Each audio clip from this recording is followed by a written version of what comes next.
peut-être la dernière partie ak la chronique.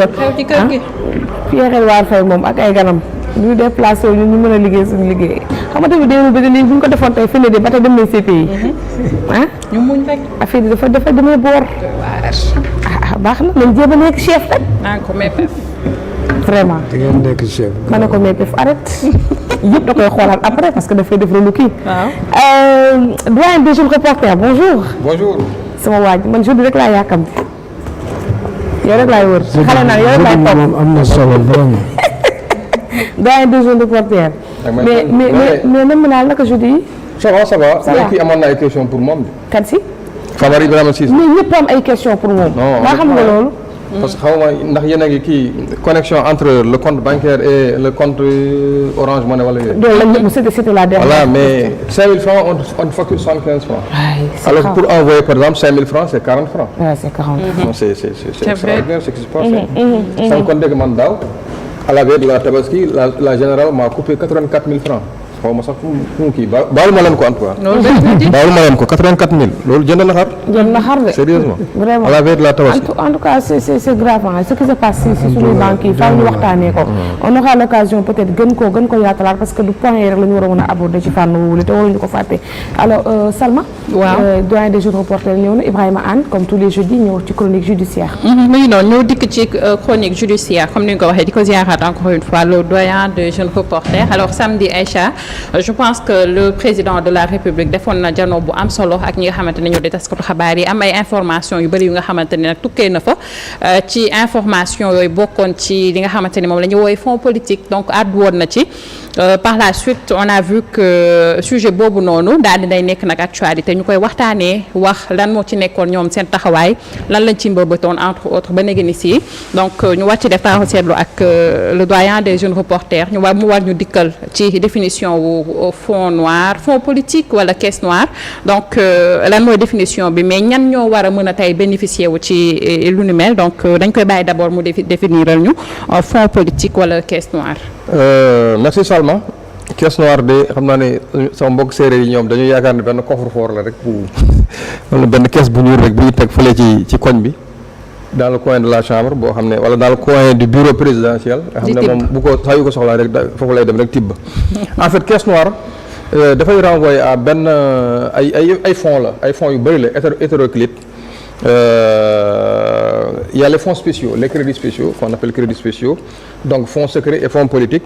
Il y a les fonds de solidarité africaine, il y a les fonds d'intervention sociale et il y a les fonds de sécurité de la primature ak d'autres fonds.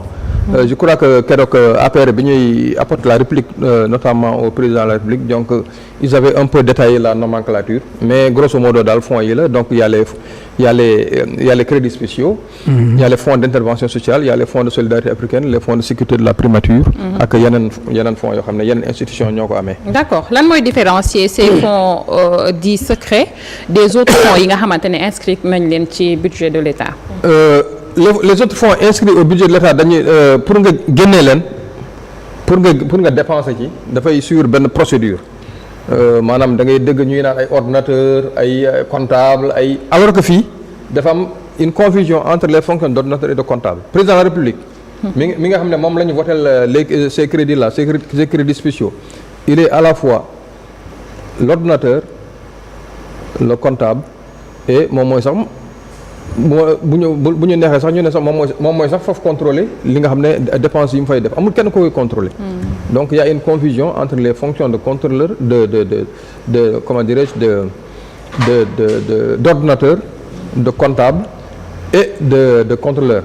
Ensuite président de la République buy utiliser ces fonds dits secrets donc amul opportunité de la dépense. xam nga bu fekkee ne les dépenses classiques dañuy naan opportunité de la dépense nga ne damay jënd oto ñu ne lu tax ngay jënd oto nga ne bon parce que y a l'hôpital de Ourossogui par exemple qui n'a pas de véhicule nangam bu dee ministère de la santé wala y a l'inspecteur d'académie de Kaolack boo xam ne dañ ko war a doter de véhicule alors que le président de la République bu jëndalee Salma wala Aïssa tey oto donc amul duñ ko laaj lu tax nga jënd ko ensuite a posteriori duñ ko laaj ay pièces justificatives maanaam duñ ko laaj ay kii par exemple pour montrer que ne ñaata tel fii la ko jëndee def na ci appel d'offre wala defu ci appel d'offre wala yooyu donc c'est carrément benn bon je dirais pas violation parce que c'est prévu par la loi mais en tout cas benn genre exception la aux règles classiques de la comptabilité publique bi nga xam ne yi nga xam ne ñoom la ñu gën a faral di nemmeeku ci gestion classique des dépenses. D'accord. Parmi ces dépenses tey yan institutions ñoo mën a bénéficier de ces fonds. Président de la République lañ gën a xam moom te moom yaakaar naa lañ gën a yab sax mais nekkul moom rek moo bénéficier ci fonds yooyu donte nag moom li mu am na solo. mais il y a aussi la présidence il y a l'Assemblée nationale da koy am notamment le président de l'Assemblée.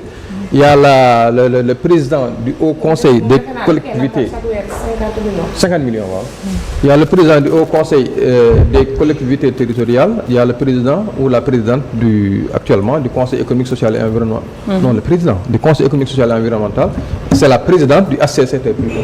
Donc Aminata Mbengue Ndiaye. Donc en tout cas institution yooyu ñu répertorier plus la primature ñooñu ñëpp dañuy jot ay fonds politique. dañuy jot ay fonds Aïcha wax na léegi Assemblée nationale dañ koy nattal 50 millions yeneen institutions yi nag. Bon pour le président de la République affaire bi dafa évoluer. En 1960 35 millions la woon 35 millions mu dem ba benn moment je crois c'était en 77 78 mu nekk 680 millions. Mais en 2009 c'était sous la gestion des libéraux vraiment ci libéraux yi la fonds yi vraiment la fonds yi explosé. Sous Abdoulaye Wade en 2009 c'était 4 milliards. 4 milliards mais moom président Wade bi muy jógee ci pouvoir bi en 2012 c'était 8 milliards. mais d'après les recherches qu'on a faites donc ci gestion ci magistère u président de la République Macky Sall fonds yi demoon na ba 17 milliards 18 milliards. 17 milliards. waaw bon am na benn kii boo xam ne Mamadou Abdoulaye Sow. Mamadou Abdoulaye Sow c'est l'ancien ministre du budget moo ko bind bon il a dit que dans les lois de finances 2014 et 2015 les montants des fonds à caractère secret alloués à la présidence et à la primature sont respectivement élevés à 18 millions. 252 592 000. Et 18 millions. Non 18 milliards. Autant pour moi 18 milliards 252 millions ak primature 18 milliards 306 millions. Donc source bi mi ngi ko jëlee ci compte administratif l'ordinateur des années 2014 et 2015 publié dans le site web de la direction générale des finances du ministère des finances. Donc muy loo xam ne vraiment source bu crédible. 8 milliards ak 18 milliards. waaw maanaam 10 milliards de plus. waaw bon en tout cas en 2014 2015 xaw ma lan moo ko justifié woon nag mais point de presse bi ñoom Seydou Gueye ak Abdoulaye bi ñu def pour répliquer au propos du président de la République Bassirou Diomaye Faye sur les fonds politiques ils ont parlé de 8 milliards. donc xaw nañu ko détaillé sax fonds bu ci nekk wala rubrique bu ci nekk. ñaar lañ mën a même certains parlent de 10 milliards yi 11 milliards. est-ce que duñu xaw a donc dafa xaw a flou bon xam nga li ñu naan rek quand il y a flou c'est qu'il y a un loup. bon loo xam ne moom daanaka dañ koy dugal rek bon c'est un truc à fond perdu. Oui. Bon c'est vrai que au début il y a des autorisations budgétaires mais après bon les gens ne savent pas vraiment comment ça se passe. ci gestion bi. La gestion de la dépense du ñu xam naka la opportunité bi du ñu xam naka la destination bi ak finalité bi du ñu xam naka la nan lañ ko dépenser a posteriori du ñu xam naka la donc dafay yomb pour affaire yi di gonfler quand même. mais wax nga léegi naka lañ koy dépenser lan mooy cëslaayu fonds yi nga xamante ne dañ ko tuddee des fonds secrets. bon objectif yi am na ci yoo xam ne yu ñu mën a avouer la bon am na ci yoo xam ne aussi des objectifs non avouables parce que état aussi des fois am na ay actions yu muy mën a yoo xam ne bëggul di ko retracer dans un budget. par exemple bu fekkee ne da ngaa jël am na ci avouable les avouables je veux dire jël par exemple nit koo xam ne dafa feebar comme président Bassirou Diomaye ni mu ko waxee keroog. jël koo xam ne dafa feebar yóbbu ko mu faju ji parce que il n'a pas les moyens donc loolu c'est une dépense avouable. mais maintenant exemple boo xam ne. Il y a quelqu'un koo xam ne vraiment c'est un ennemi du Sénégal wala c'est un je sais pas en tout cas il travaille contre les intérêts du Sénégal bëgg koo faagaagal wala bëgg koo jàpp wala bëgg koo éliminer te bëggul dépense boobu di retracer ko dans le budget bon loolu aussi mën nañ ko utiliser dans les fonds secrets. ak yeneen yoo xam ne bon président la des fois da koy bëgg di def. booy espionner par exemple. espionnage contre espionnage waaw renseignement. rançon waaw yu mel noonu waaw paiement de défense de aussi rançon.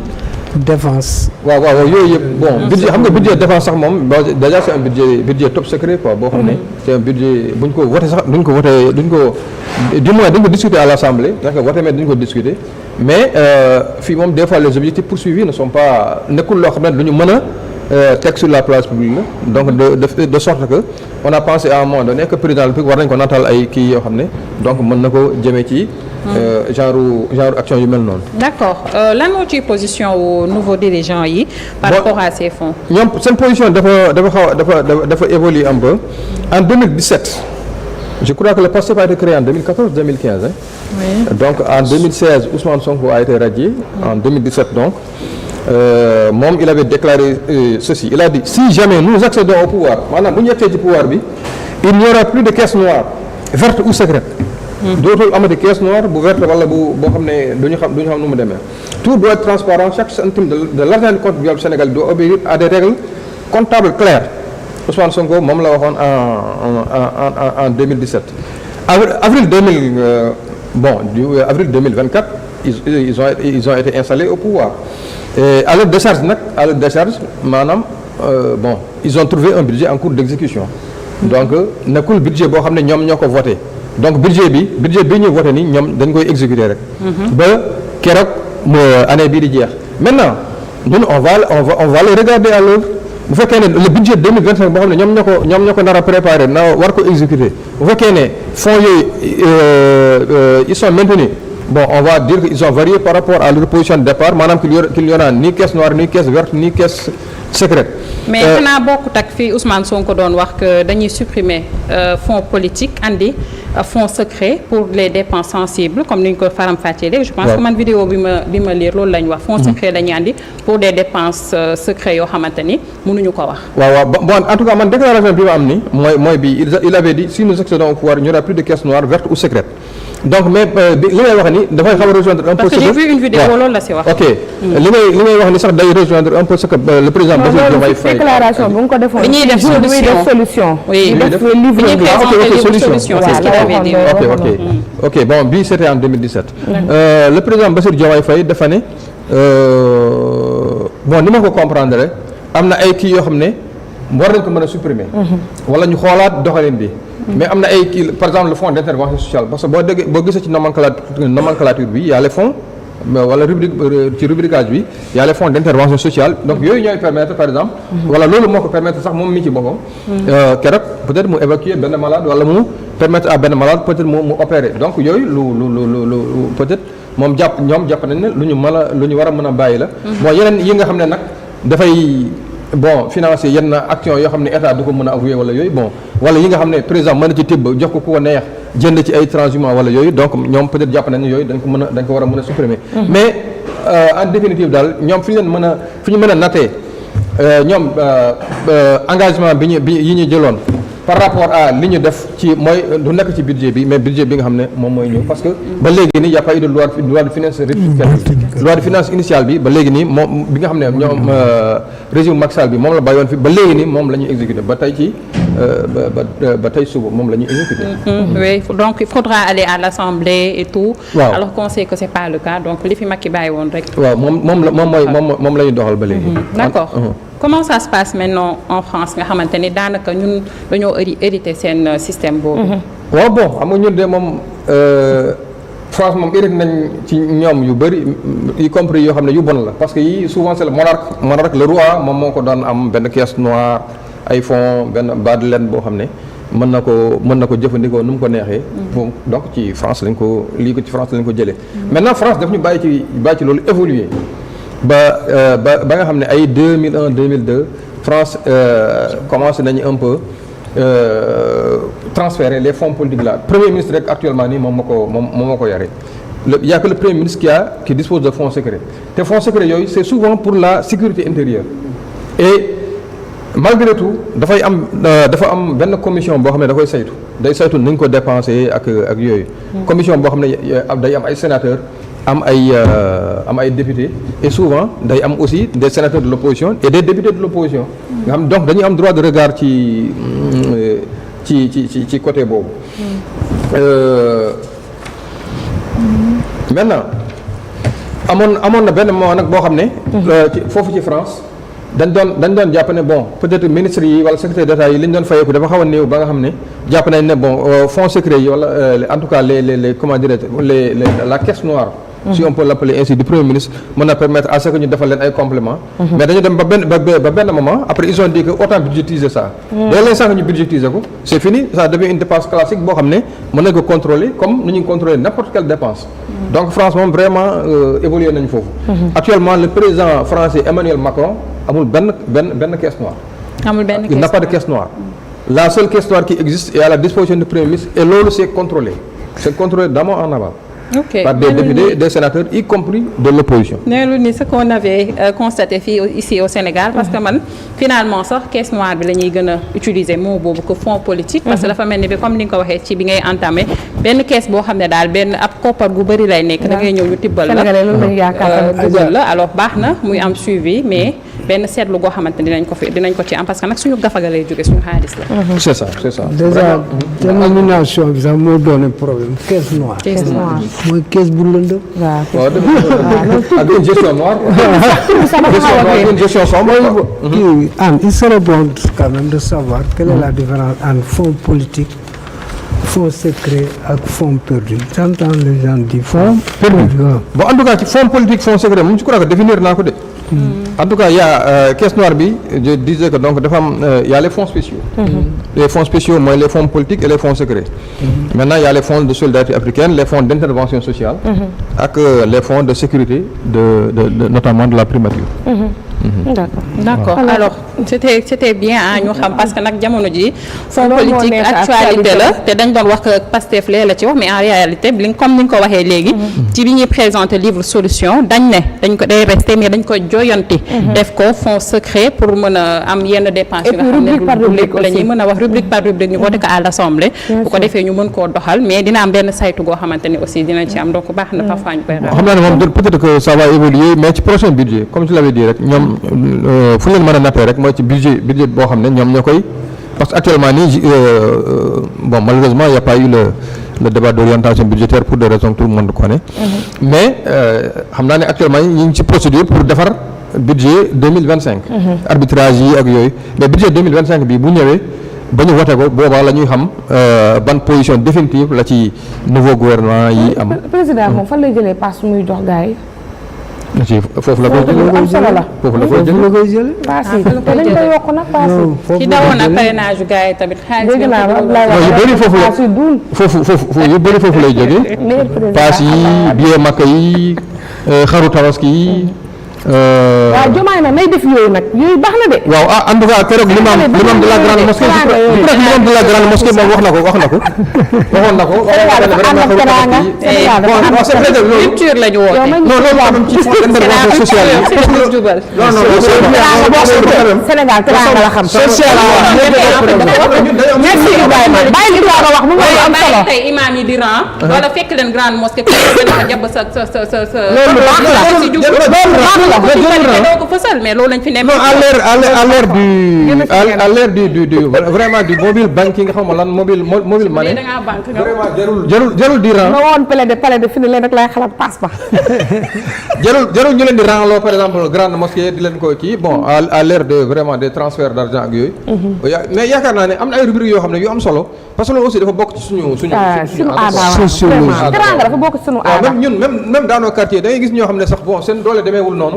mais des fois dañuy bëgg yëkkati dara jox ko imam par exemple à la veille de la tabaski.